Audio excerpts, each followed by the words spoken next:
Absinthe Minded, a mafia romantic comedy. Bourbon Street Bad Boys Club, Book 1. Written by Kathryn M. Hearst. Narrated by Stella Hunter and Aaron Shedlock. Chapter 1. Gabe. This has to be a mistake. I reread the results of the paternity test and glanced from the newborn to the apparent mother of my child. Sure, I'd gone with her to do a cheek swab a few weeks back, but I never thought anything would come of it. In the time it took me to open my front door and scan the page, my swanky French Quarter townhouse had become the set of the Maury Povich show. Gabe Marchionni, you are the father. I'd always wanted kids, but not like this. Not now, and not with... Let's just say, I'd always imagined I'd have them with Maggie, the one who got away. Everything you need is in the bag. Chantal tossed her hair over her shoulder. Bye, Gabe. Have a nice life. That's it? You're leaving? I motioned to the sleeping infant. She's too young. She needs a mom. I have no idea what to do with an infant. Take her to your parents. They'll be thrilled. The woman I dated a few times, almost a year ago, turned on her stilettos. I have to be at the cruise terminal in 15 minutes. Chantal, wait. You can't be serious. I stalked after her, but remembered the baby on my doorstep. Unlike my ex, whatever the hell she was, I wouldn't leave a child alone. At least stay long enough to tell me how to take care of her. I wrote instructions. She waved without bothering to turn her head. My every instinct screamed for me to go after her. Chantal had abandoned her child, our child, my child. What the hell was I going to do with an infant? I sank to the top step and sat beside the sleeping infant. Head in my hands, I ran through my options and came up empty. One thing was clear. I needed help, and I'd need more than books with titles like Diaper Changing 101 and Infant Care for Morons. God help you. Looks like you're stuck with me. She was a cute little thing, all bundled up in pink blankets.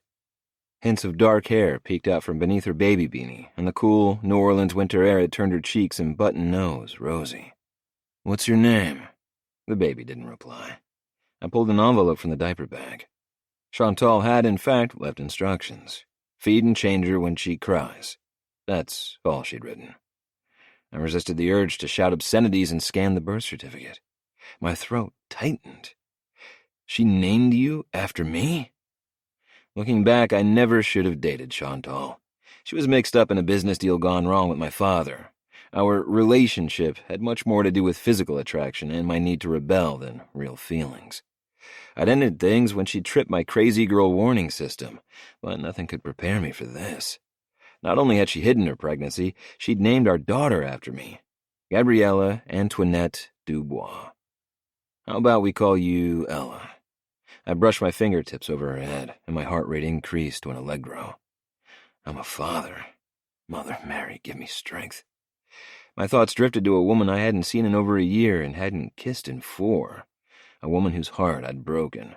Sure, I'd had my reasons, and yes, I'd behaved like a jackass, but I'd always believed we'd end up together. What would Maggie think about Ella? I ran my finger over the baby's cheek. She turned her head and opened her mouth as if to nurse. I bet she'd love you. Does she love me? Not so much. 5 minutes later, I put an end to my wallowing and got my ass in gear. I knew what I had to do, even if it cost me more than my pride. I grabbed my keys and my kid and strapped the car seat into the back of my Porsche. Ready to meet your grandparents?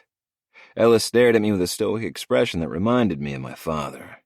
If she grew up to be half as much of a pain in the ass as my old man, I was in serious trouble. You have nothing to worry about. They'll love you. It's me they're going to kill. I tugged at her seatbelt to make sure it had locked and slid into the driver's seat.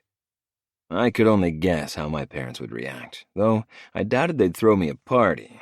My father had given me and my brother the same lecture 100 times. We're Catholic. No sex before marriage, but boys will be boys. You screw up and make a kid, you man up and get married. Hell, my mother hated my brother Joe's girlfriend, an Irish girl from the wrong side of town. But she'd planned the wedding after he'd knocked Rebecca up. Good thing Chantal left town. I shuddered at the thought of spending the rest of my life with a woman like her.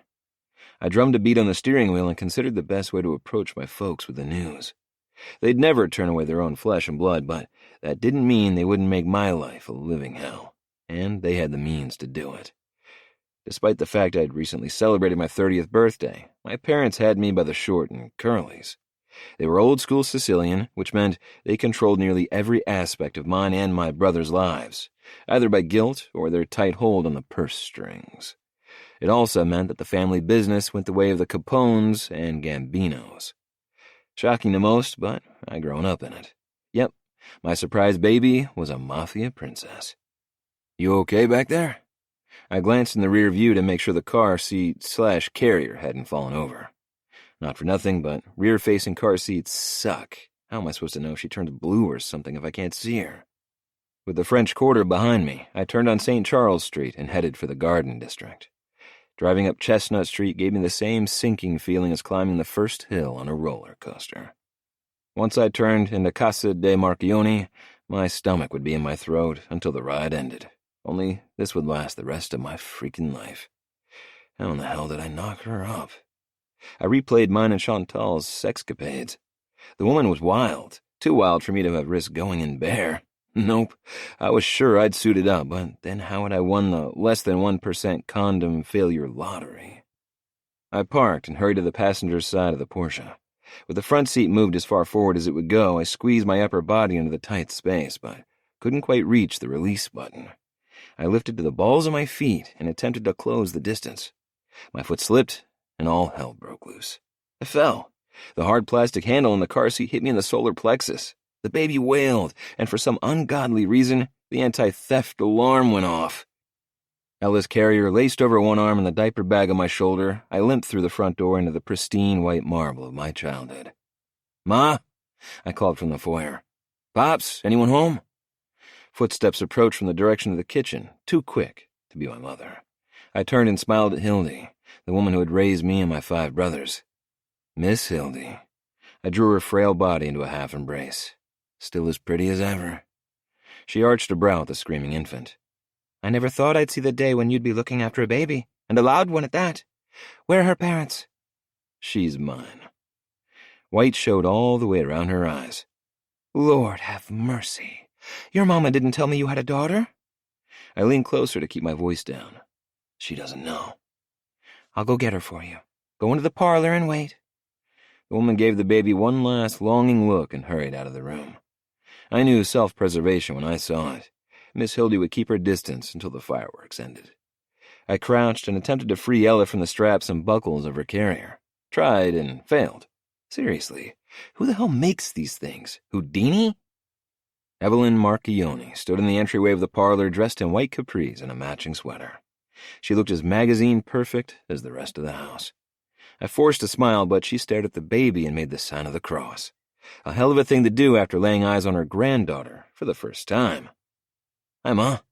This is Gabriella Antoinette." I stood and motioned to the baby. "Ella, this is your grandmother." Evelyn took a quick step back, as if trying to keep herself from toppling over. I resisted the urge to roll my eyes. No need to add more fuel to the fire. Instead, I grinned and waited for her to finish with the dramatics. "Give me that baby." She held her arms out and tapped her foot. "I would, but I can't get her out of this thing." Evelyn sighed the sigh mothers have used to condemn their children since Eve gave birth to Cain and Abel. She shook her head, knelt beside the carrier, and extracted my daughter. The baby on her shoulder, she smacked the back of my head. "Ow! Jesus!" "Andy takes the Lord's name in vain." Evelyn's Italian accent thickened her words and ruined the illusion of a dainty Southern belle.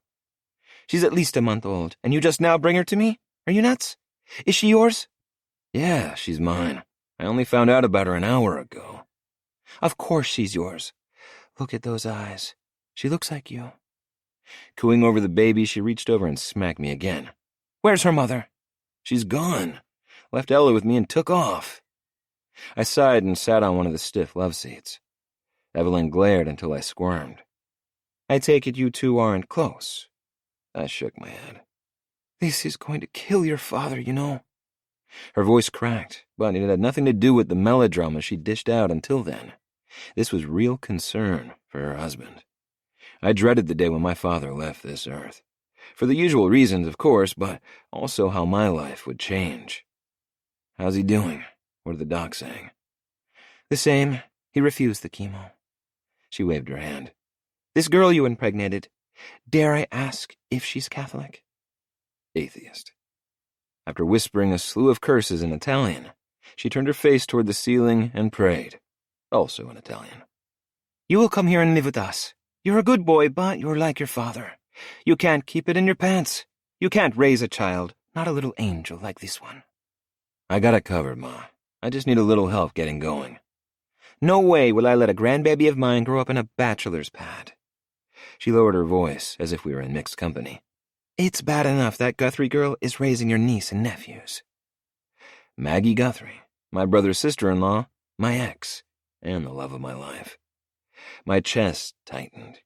I hadn't seen her since Joe and Rebecca's funerals, but I'd thought about her every damn day.